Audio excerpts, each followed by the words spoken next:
evening. We are doing a very interesting topic today, and that topic is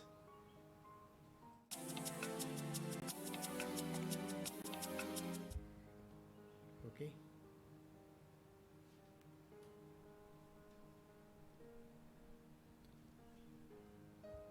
So I will read out the question. The question is pretty lengthy, but I will read it out. I just compressed all the questions into one and I said, what is love for God? So the question was, during a satsang on Narad Bhakti Sutra, you mentioned that we could direct emotions and desires towards Krishna instead of suffering for it. Can you elaborate more on it and how could we do so? So I just made it into a very simple question. What is love for God or what is love for Krishna? Narad Bhakti Sutra is a treatise based on devotional aspect. What is called as devotion to God. Now, when we talk of devotion to God, it is combination of two words. It's love as well as devotion. It's a single pointed devotion with unconditional love. Now in the material world we experience love from different places. That means what happens to us is we get an expression of love from different places. Like say for example, when we are a kid, our parents are there to take care of us, and yes, we experience what is called as a feeling of love. Then as we grow up, then it is mature love, like you're going to find a girlfriend or a boyfriend, and as you go in college and school, that is a different kind of a love. It's not the same as the mother-father. It's completely different. Oh, in that I missed out the brother-sisters also.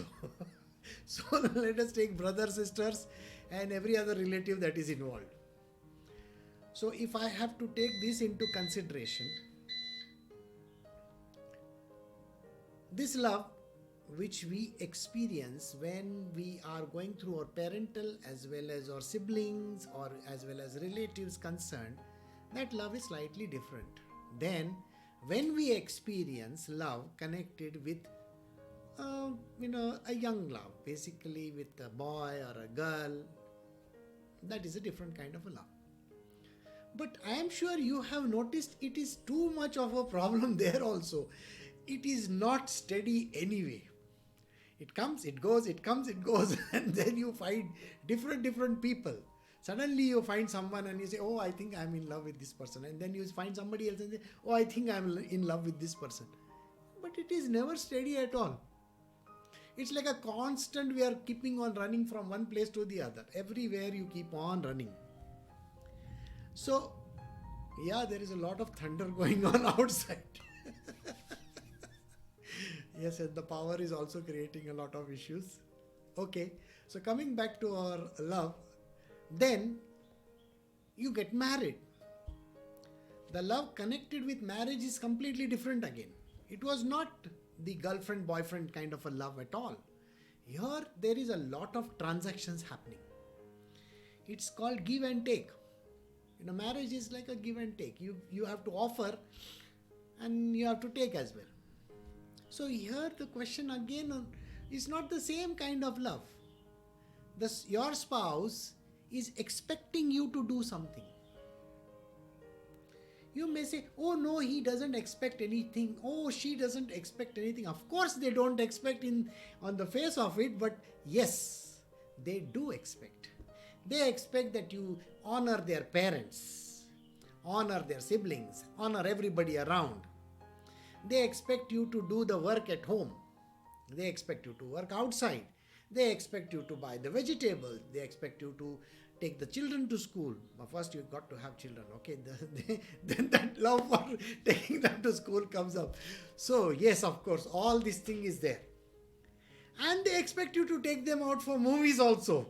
Of course, in coronavirus days you can't go out, so you can sit at home and maybe open a popcorn and see the movies. So this is a kind of love which is nothing but a transactional one. Then you have children. And when you have children, the love that you felt for your own, father and mother, you are now going to transfer it to your children. You are going to be the father and the mother, and the children are going to experience that kind of a love. So the love keeps on changing, and it is changing places from here to there, to there, to there, to there. Then you maybe, go to office. Sometimes you love your work. Sometimes you hate your work. Or it is actually more hate than love. Why? Because too much expectation there, no? From the bosses, from the colleagues. Everybody wants you to do this and that. And yes, you feel as if you're overburdened with it. You want to go and join another company.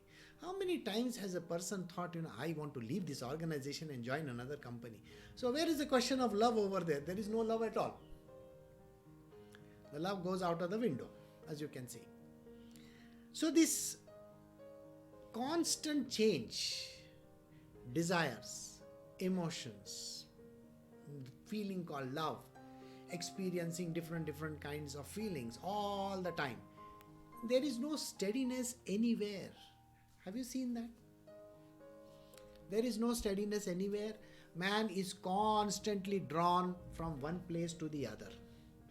So, Narad Bhakti Sutra was a treatise based entirely on devotional love for God. How do you experience it? The way of experiencing is like I have given you so many different kinds just now. You can express it exactly in that manner. First, parental love.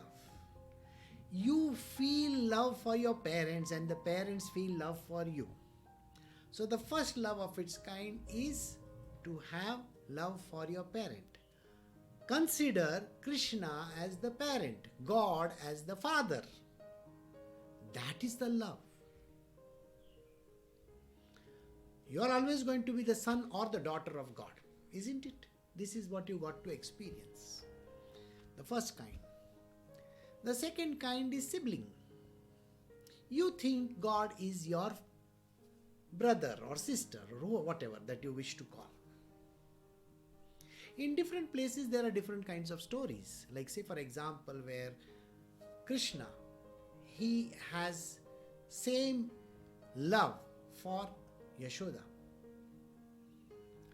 That is mother and son. But was she his real mother? No, foster mother. But still the love was expressed. And then for his brother, next one. The brother was Balram. So he expressed his love for Balram. That is the way how love is. And naturally there are stories by means of which you can understand this love. What is this love all about? Brotherly love. Okay? So there is a story which goes like this. That once a young boy, he was supposed to go through a jungle every day to meet someone, maybe his uncle or somebody on the other side of the jungle. So he used to get very scared. So his mother says, don't get scared. You have a brother whose name is Krishna. He will take you across the jungle. And this boy gladly goes to the jungle, carrying whatever things that he is supposed to carry for his uncle. Now when he does that, he meets Krishna. And Krishna tells him, I am your elder brother. And takes him across to the other side and leaves him over there. And this happens so often. So this story has been very famous, in most of our scriptures. You will keep on listening to this story. So what does this tell you? You can express your love like a brother to Krishna. Then there is another one where you express it to your boyfriend and your girlfriend. Krishna can be your boyfriend. Krishna can be your girlfriend, whichever way you want to look at it. Then we come to the spouse. The love for spouse, where you consider Krishna as your husband. Now there is story of even all his wives. He has 16,108 wives, as you know very well. So expression of love can be in that way also. Like that, there is a love for the servant and the master. The way in which Hanumanji expressed love for Sri Ram. This love was totally different than any other love of its kind, where you serve the master selflessly. That is a kind of love.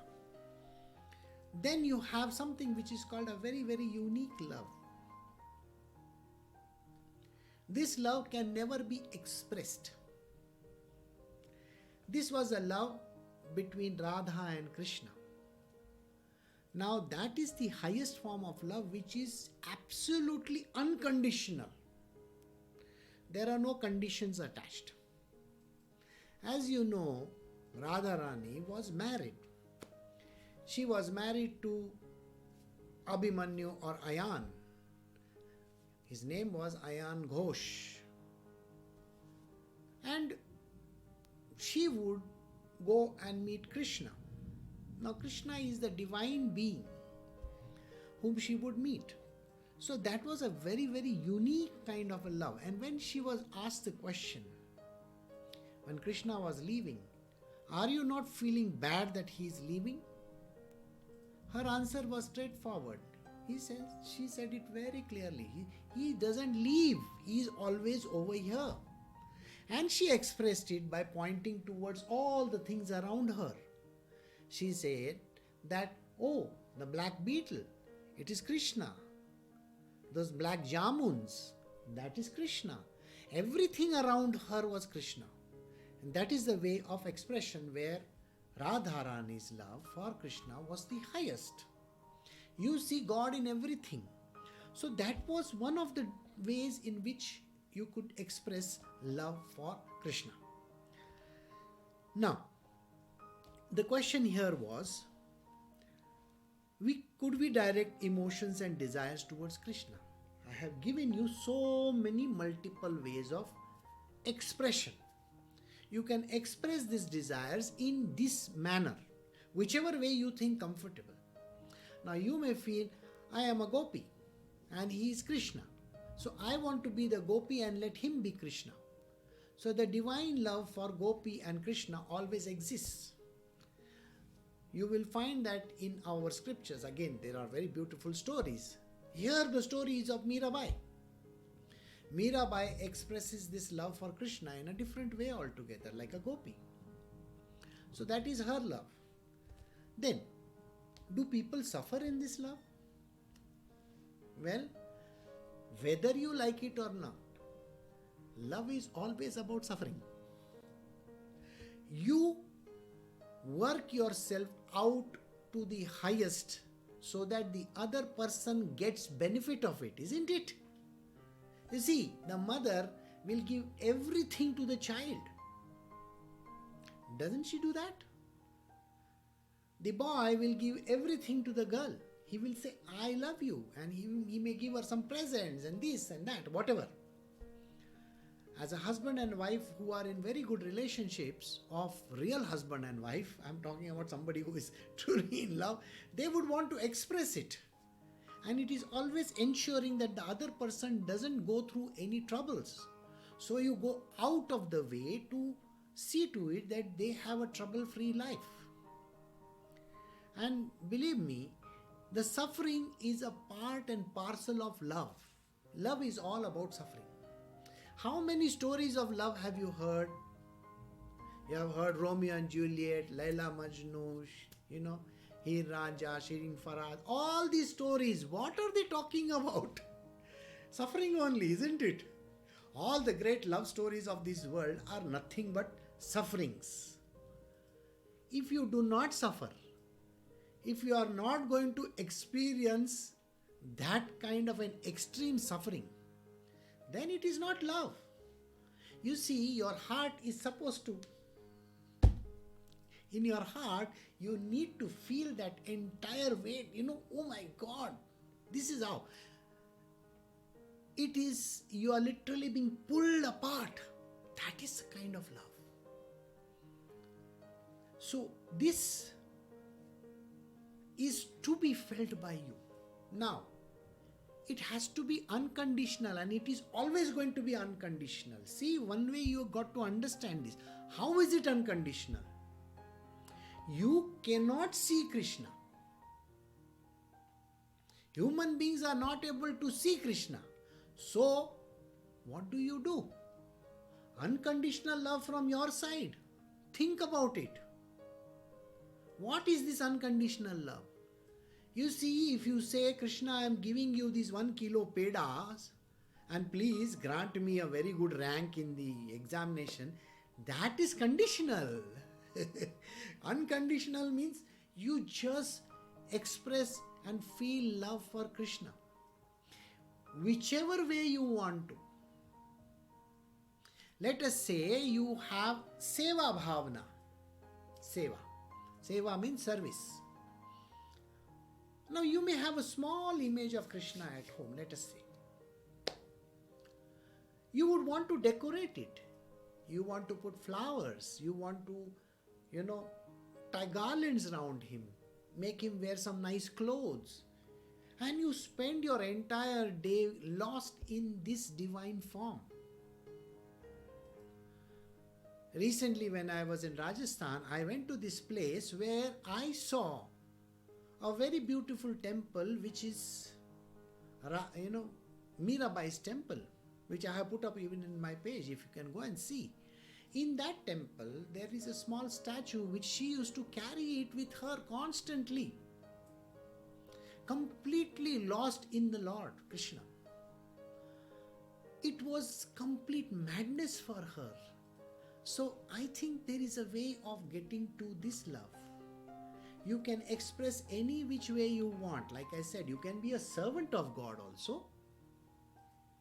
Like Hanumanji. You can be the lover of God. You can be the husband or the wife, or whatever you feel like. You can be the father or mother also.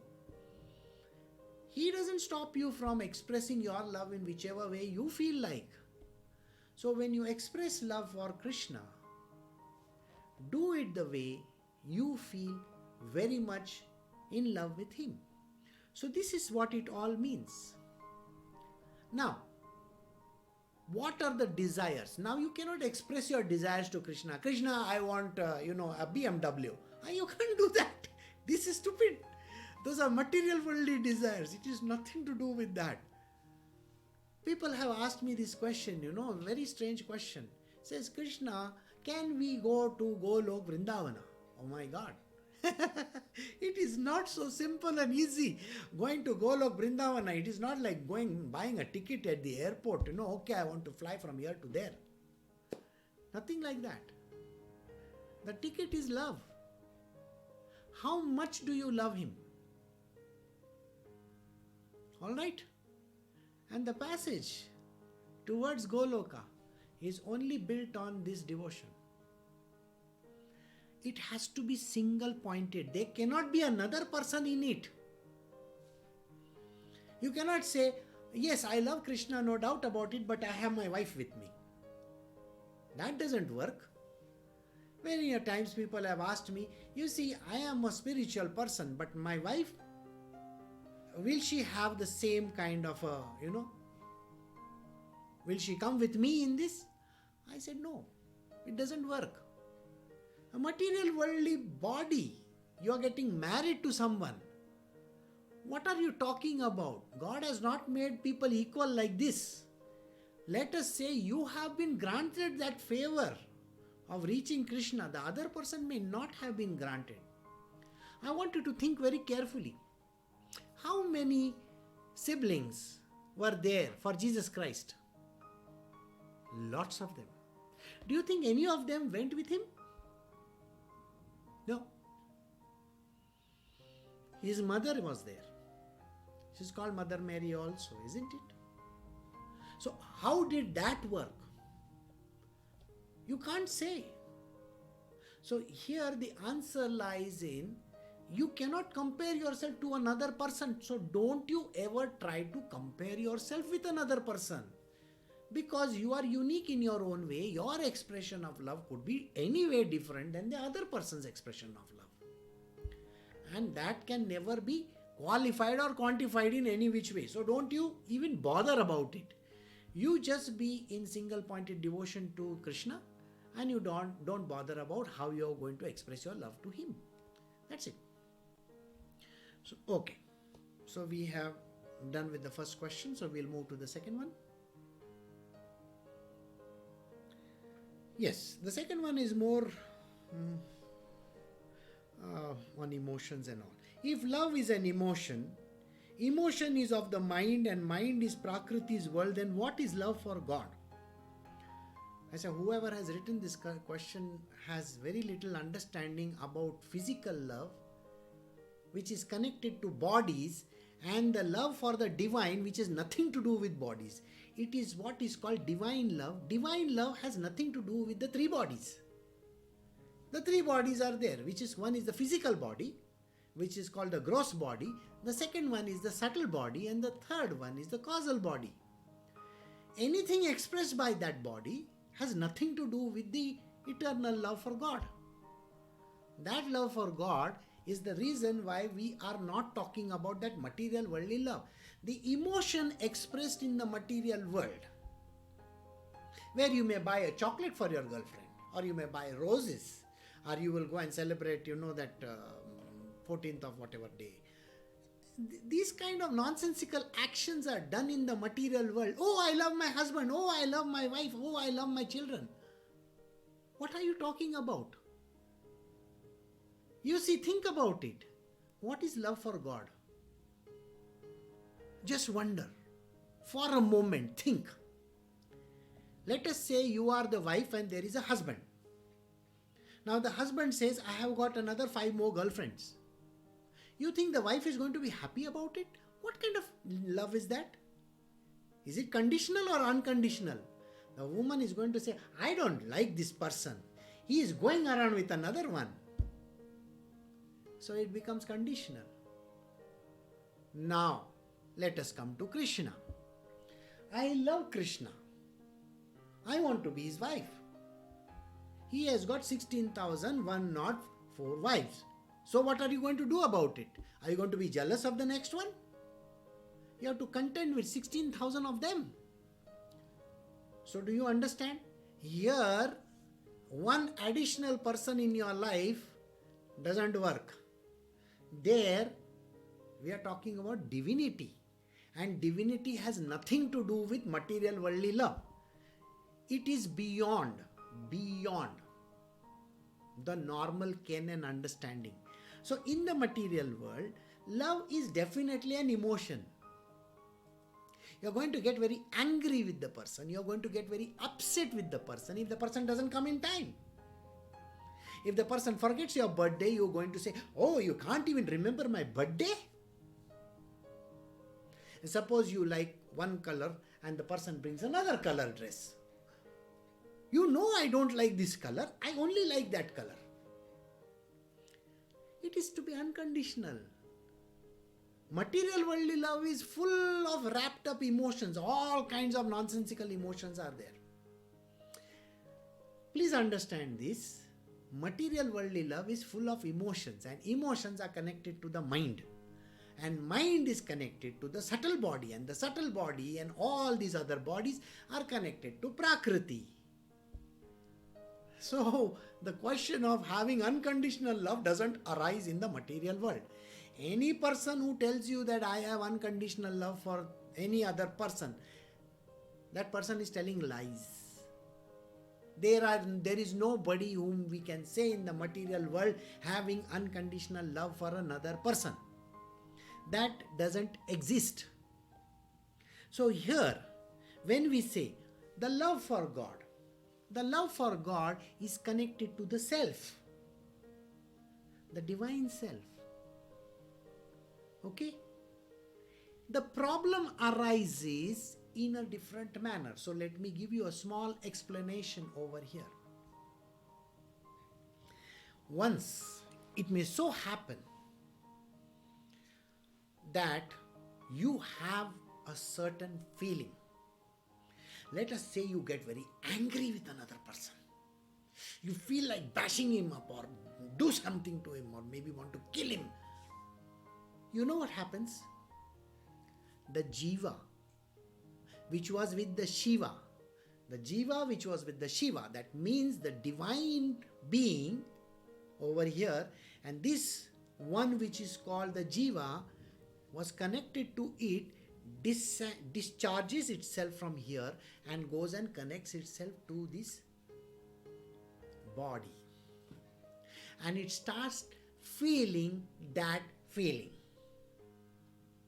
That means what happens is, it's like a reflection. I have given one explanation.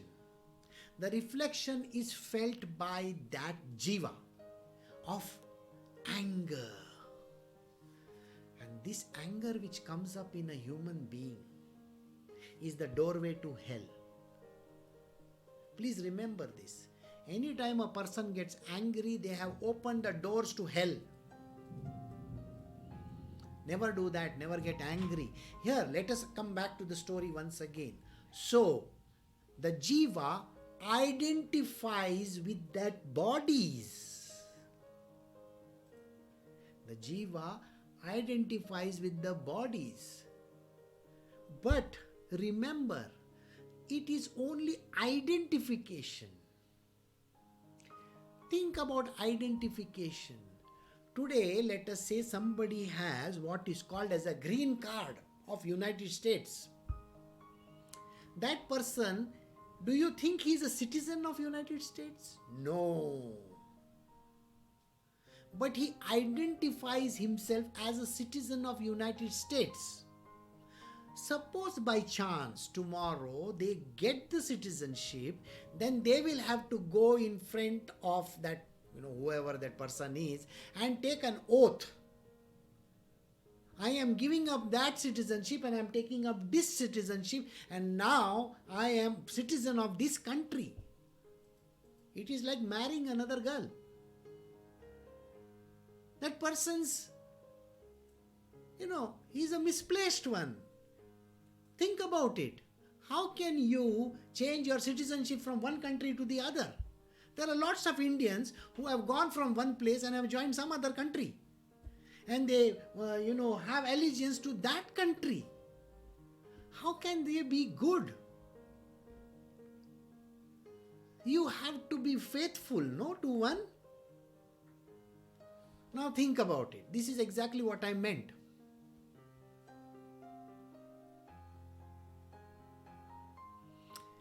You see, the idea that I become the citizen of this other country is just a thought, is just a thinking, the way it is. You identify yourself with that. So the Jiva identifies itself with that. That is the reason why you feel all those wrong things. But love for God has nothing to do with identification with that body. Body is separate. The divine being is that self inside of you. The love which I am talking about is that unconditional love felt by the self. So it has nothing to do with feelings. When I was giving an example that you can be a wife, you can be a servant, you can be a husband, you can be whatever that you wish to, or a brother, a sibling, it is just the way of expression, but it is not the way how it has to be done. Unconditional love is coming from another domain. It cannot come from a physical body. Physical body is full of all this nonsensical stuff. And that is the reason why we pay so much of attention to overcome the mind, overcome the mind. You see, constantly we keep on telling you, overcome the mind, overcome the mind. When you overcome the mind, you are disconnected from all that. See, your second body falls away. First body is already is like a zombie, is working itself. Second body is not connected. Now we come to the third. The third one is the cause of all your misery in this world. But now you are lost in the self. And when you are lost in the self, which is what we call the divine, and that has to be unconditional. Can you go and ask yourself, see, today I want, citizenship of this country. Okay, and I will only pray to you if you give me. You can't do that. You are not a citizen of this world also. It's a temporary phase that you have taken. You have taken birth on this planet Earth. It's a temporary step. So get out of it. So it is not an emotion. It is not connected to the bodies. It is not even connected to mind. It is not connected to Prakriti. Prakriti is the created being. The one who is called the creatrix. She creates things. And in the created world, unconditional love is impossible to find. That is why we tell you, go beyond the bodies, beyond the bodies, beyond. It's a constant refrain that I have. Go beyond the bodies. You are that eternal self. Go towards that. Then you will understand what is true love for God. Got it? It is unconditional and it is single pointed. There is nobody around you. So we have come to the end of this Q&A session. So we are going to do the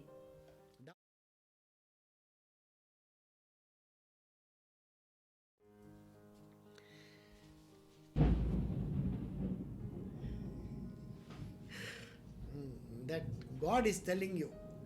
You see, He's saying, you see, better be careful, Don't use your bodies now. But today's lesson is based on something. If it falls on your head, okay, if the thing falls on your head, what's going to happen? You'll be dead. So today's satsang is all about death. So we are doing Das Bodh. This is chapter 9. It says description of death. This life is like a horseman. The horseman is death. It is galloping. Any time it may reach you. Our body is being measured by every minute by death. There is no postponement here.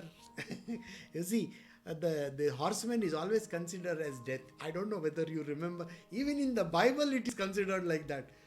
I don't think he read the Bible, but he must have written it for all you know. I don't know. So think about it. Death is inevitable. There is no stopping death. It's like riding a wild horse, coming straight towards you. Nobody can stop it. Death is always a companion. You are always carrying him with you. You can be off right this instance also. Like I said, there's a big sound going on upstairs. So suddenly that thing, it falls on you. You're dead. Who knows how that death comes? Nobody knows what will happen next. People die anywhere, either in their native place or in other country, depending on their karma. Very important line over here. Your death is already written. So you cannot change it. People think that, my death, I am going to have a great death. You are mistaken. Your karma is the one which is pushing you towards death. It will say, you can't die just now. You see, you have a lot of other things to do. First you do this, then you do this, then you do this, then you do this, and then you can die. Don't worry, I will take you straight away to death. So karma is always driving you towards death, but first you have to complete all these tasks in the middle. It's like, you have a spouse who will say, see, when you are coming from office, you have to get A, B, C, D, so 4, 5 things and you come. Otherwise, don't come. Something like that. So you have to do all the ticks. This done, this done, this done, this done. And finally, karma says, okay, now it's time for death. Let us go. So you are dead. So always remember this. Death is always connected to the karma, not to anything else. Which karma is this? Prarabdha karma. You have a prarabdha karma. You have a certain things to do. Once those things are done, your karma says, okay, now is the time for goodbye. Let's get out. As soon as the accumulated karma is finished, which is called the prarabdha karma, there is no delay. In a moment or half, one has to go. The moment the prarabdha karma is finished, so please, you can delay the prarabdha karma if you want to live more. And if you live more, understand one thing, you are going to do so many kriyamans, so many futuristic karmas, you don't even know what you are going to do. So if you try to delay this time, which you can't by the way, I'm just saying for saying sake, you can't delay anything. When death has to come, it's anyway going to come. Yes, if coronavirus is to strike everybody at one time, it's going to strike. Doesn't mean anything. It only means that your prarabdha is over. So you can imagine if there are about 1 million people dying all at one time in one day, all their prarabdha must be over. See, if you have the chart of their prarabdha, then you can definitely say, okay, they're going to cross out this country. See, like that. All right, it's a bad joke, okay? It's not a good one. Suddenly the obedient messenger of death snatches you and beating you continuously on the way takes you to the path of death. Why beating you? Because you don't want to go. See, the problem with human beings is, I don't want to die, I don't want to die, I don't want to die. Even in the last breath also, they will still keep on saying, I don't want to die. Death is not so bad. But people still think death is so bad, so terrible. I don't want to die. Spiritually perfect beings do not fear death at all. On the contrary, they welcome. A few days ago, this is a story which happened just a few days ago. A great saint died. Because of this coronavirus, nobody knew she was dead. She was 83 years old woman. And she was a great saint. She was a Tibetan saint. Her body was found in her house where she was staying in India, somewhere in India. And they found that the body has been dead for many days. And there was a very beautiful, sweet smell coming from the body.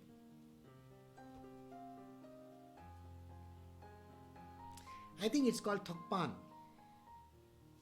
I don't know the exact name, but I think it is called Thokpan death, which means it's a spiritual death. The person who was in the body lingers around for some time. And that is why the body doesn't deteriorate, though the person is dead. Okay. It's like all the saints and the sages, they continue in their body. That is why they do not deteriorate. You should know this. So now think about what is being said over here. When death comes and pulls you, nobody can protect you. All have today or tomorrow to face death. The bludgeon of death falls on the head of a powerful person. Any monarch or people of great power cannot escape it. Death does not spare a cruel person, a fighter or a brave warrior as well. I know there's a background music going on, so don't mind. Death does not consider whether a man is wrathful or adventurous or a very terrific devil. See, we all think, this fellow is a villain, he should die first. But God doesn't give him death so fast. Death is not directly proportional to your stupid wishes, isn't it? I wish he's dead. A person is not going to die just because you wish it. That person has to finish his prarabdha karma. Maybe he is supposed to perform another 10 villainous acts. And then he is going to die. How do you know? See, that is the reason why don't bother yourself about how, when, where, why, whatever other people, that mad person was still alive for so many years, that bad person lived like that, and that is none of your business. That is the business connected to their prarabdha karma. Okay, he is supposed to perform 100 bad sins again. Okay, all the sins he is supposed. So he will do that and then he will die. And that death is connected only to his karma. Remember that. It's not connected to even if you wish 1,000 times. No. Death does not spare a strong person, a rich person, a person of great virtue. Death does not take pity on famous or rich or very brave person. Death does not respect a king and emperor, a person with great skill or tricks. Death does not make an exception for an owner of horses or elephants, or famous kings ruling over human beings. Death doesn't have this kind of a distinction. Oh, this person is so great, so I will let it be. Next time I will come. No, there's no next time. Death does not say that this man is a senior citizen or a good politician or a person drawing fat salary. Okay, somebody is drawing a fat salary. Okay, you draw the salary till the end of this year and I'll come after that. Death doesn't say that. If death has to come, it's anyway going to come. Yeah? Remember yesterday? I was telling you all the story. Death was standing at the door. You think he went empty-handed? No. He went with someone. Okay, so anyway. Right. Death does not spare revenue authority or a man of trade and does not consider various evil kings across the country.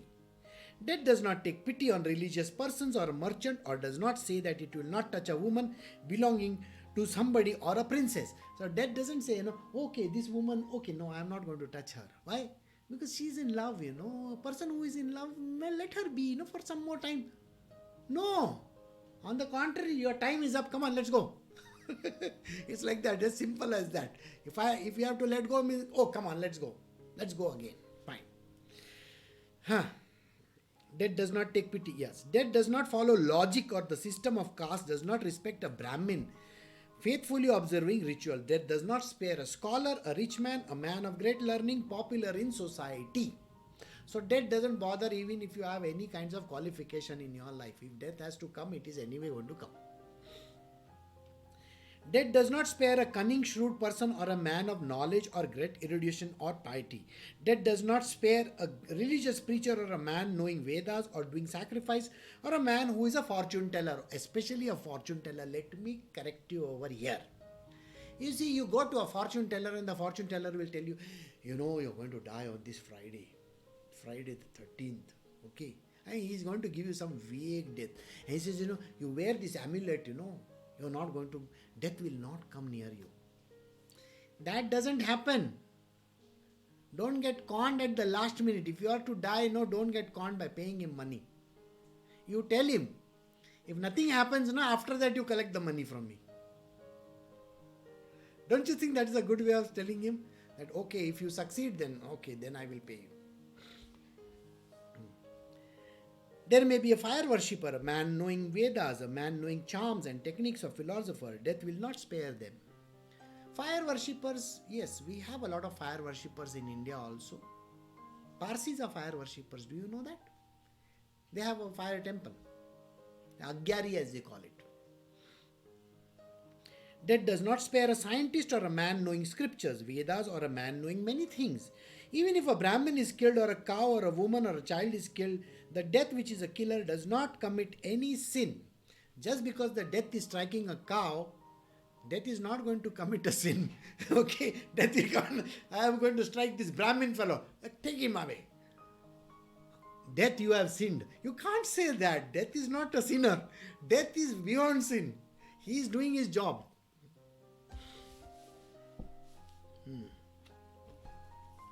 Well, death does not spare a singer or a person knowing rhythm or a philosopher. He's a great singer.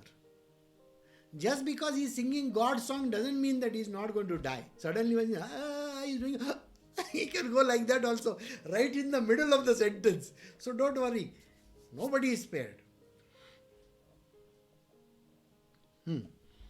Death does not consider a yogi or a man of renunciation or a person who boasts that he can deceive death. If somebody says to you, I am a great yogi. I know how to deceive death.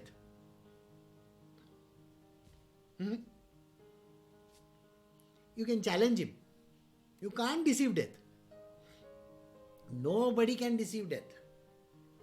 This is the truth. Even a yogi, the highest of the yogis, they will also have to die.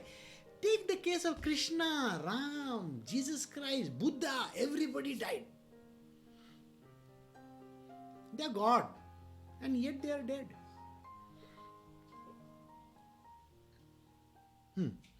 Death does not spare a man who is alert or an adept or a great doctor with occult knowledge. Suppose you have occult knowledge. I'm going to make some magic and I'm going to see to it that I don't die. There's a very beautiful story where Arjuna says, promises another person, don't worry.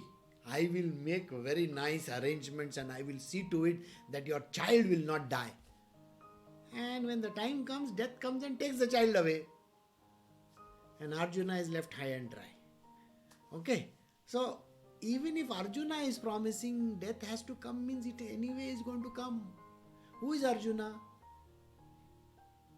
He's not greater than death. Okay. Death does not respect a monk or a man of penance or a person of great mental power or a person disinterested in worldly affairs. Okay, death does not spare great sage or a great poet or a naked monk or a person in trance. You've seen those people in trance. You think death is not going to come. If death has to strike that person, he will be like this only and dead. So, can't say that. Death does not spare a yogi doing Kundalini yoga or a Raj yogi or a person who has conquered his passion. People in this world think, you know what, I am going to do yoga and I am going to live for a very long time. It doesn't happen. You think by doing some yoga you're going to live for a long time? I'm sorry. If that is the case, read this line. You can paste it on your Facebook page and say, hey you, if you are doing Kundalini yoga, Raj yoga or any yoga, understand if death has to come, you can't even do anything about it. So what do you think happens over there? When death has to come, it is anyway going to come. And by the way, death cannot be programmed. There are some people in this world who feel, that I am going to program my death. I am a great yogi. I can do this. I can do that. They are all faking. Everybody who talks this kind of a language is a pure fake. Like, Donald Trump says, fake news. So like that, fake news you can say. Nobody can say this. And who is talking about it? The great saint over here. Okay? Samartha Ramdas is saying, he is telling you the truth. There is no yogi who can say that this death I have programmed it or this I have done and this I have done. No. That doesn't happen. So, death does not spare any person because he is independent or one who is dependent. Death simply devours all beings. There are some who meet death early in their life.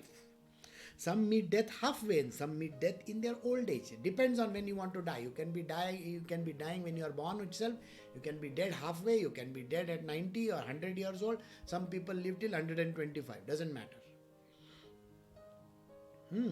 But that does not make any difference whether somebody is young or with good qualities or a person with knack of good speech. People always say, why do good people always die? It's nothing to do with good or bad people. That fellow's, his visa is over, finished. Get out of this country. This country means this earth, okay? Get out of this place. So you see all these fellows will come from the department of Yama. I don't know what YAMA stands for in short form, but in the long form. But I'm sure it must be some department which says, okay, now you have to go, come on. So it's like that. So even if a person says that no, I am this and that, that does not spare a person who is supporting many people or a man of charity or a clever man or a handsome man. That does not spare a man of merit or a devotee of Hari or a person doing many good deeds. Even if you are doing good deeds and even if you think I am Hari's guy, I belong to Krishna, I belong to this, I belong to that. Sir, Krishna also is dead. Okay? Krishna also, even if he is born today, he will be dead very soon.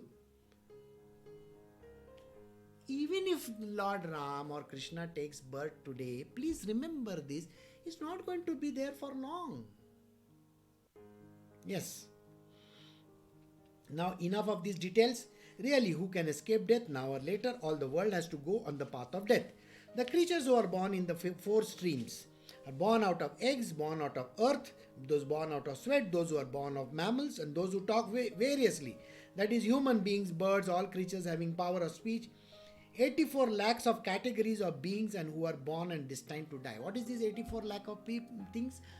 There are different 84 lakh means 8.4 million species in this world. So they will all die. If one runs away after being afraid of death, it is not possible to avoid it. Death does not leave out anybody. Death does not spare a man living in native place or a foreigner or a person who is hungry all the time.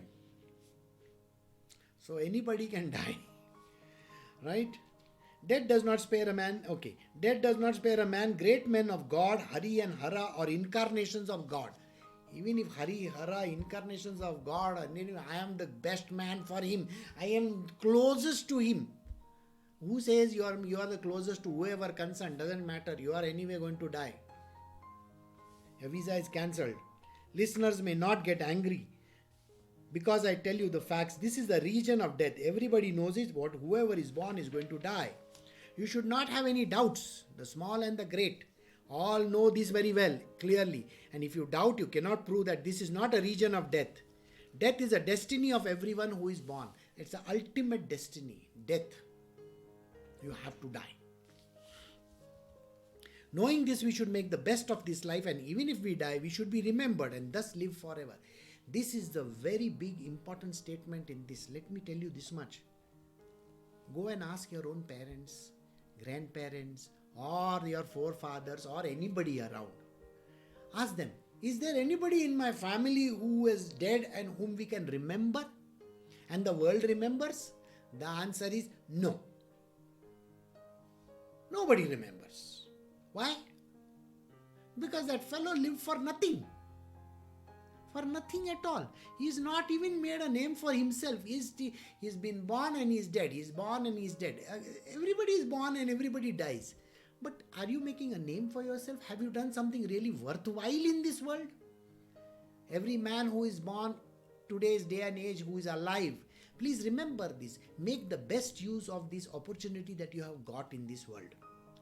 And don't spare this, next time. Oh, there is no next time. Nobody knows whether next time. Next time you may be born as a giraffe, Yes, you may be in some big cage somewhere. Who knows? Or a hippopotamus. I don't know. So, depends. This is a life. You better make use of it right here and now. Not those petty certificates or petty, transactions that you do in life. Oh, I gave 1 lakh rupees to God. Doesn't matter. Who cares whether you are given 1 lakh or 10 lakhs? Otherwise, all small and big beings are definitely going to die. There is no gain saying this statement.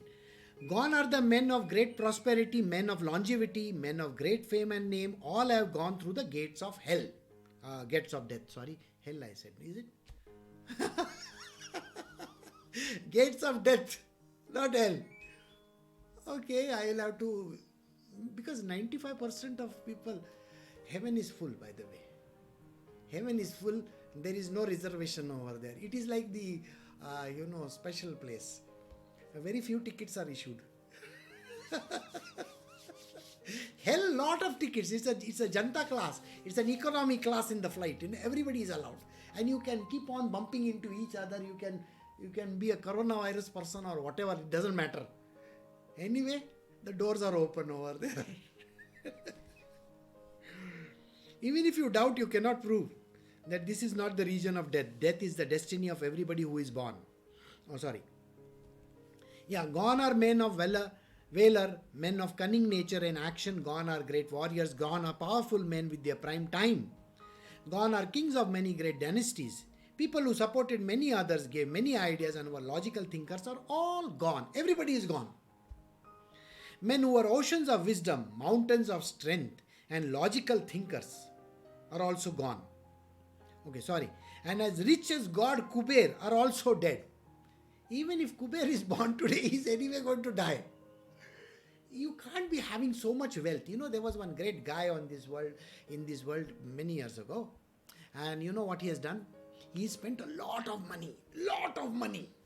And he's preserved his body. You know why? Because tomorrow there might be a technology by which you can, like they showed in that Jurassic Park, you remember, take the DNA of something from somewhere and make that park appear once again. So this great guy, who was a billionaire by the way, he has kept his body intact. He's dead. He says, I may come back alive tomorrow. Is it? Doesn't happen like that. Men of great prowess, men of great advent, and workers of great capacity are gone. Men who wielded weapons, men who were charitable and protectors of religion in various ways are also dead. Gone are kings with great bravery, great fame, and ideals of morality. Men of great convictions, opinionated people, men of devotion to work, and men clever in arguments are all gone. Great groups of wise people, men of grammar, men of extraordinary talent at discussion and counter arguments are dead. You please tell all those guys in Grammarly, you are also going to die. Because they keep on correcting everything, no? And especially the spell check, you should see. Spell check is going to make all the things which you are supposed to say completely reverse of what you are not supposed to say. The spell check is like that. And we wish them dead. You, spell check, you better die. But it doesn't happen. So yes, people of grammar are also going to die. Yeah. Right. Great gatherings of ascetics, many sannyasis, men of subtle thoughts are all gone by the path of death. Everybody has to go by the path of death. You may be a greatest of the ascetics. You may think, yes, I am going to take only one breath in a year. You see, people think, I keep on giving examples, your life depends on your breath. I say these words. Say, you know what? I am a great yogi. I'm going to take only one breath. And next year I will take one more breath. And then third year I'll take one more breath. And that way I can live for 10,000 years. And Yama looks at this guy and says, oh, is that so? I'm going to take you away in your second breath only. Finished. So he's gone. In the next 2 years' time only he's gone, dead. Imagine somebody going out like this. I know, I'm just making fun of it, but please remember this. Death is something which you should know, it is always going to be there. It's hanging over there somewhere nearby. This opportunity right now, here and now, is the time to do something. Yes, many groups of Brahmins, great teachers are gone. This word gone is so many times repeated. Enough of these repetitions. It says gone with the wind. Gone by the death, something like that. So many have died, all have died, but only those who have remained, who are attained self-knowledge, have become one with reality. So only one kind of person is alive. Who is alive? The realized one. The self-realized one is the only one alive.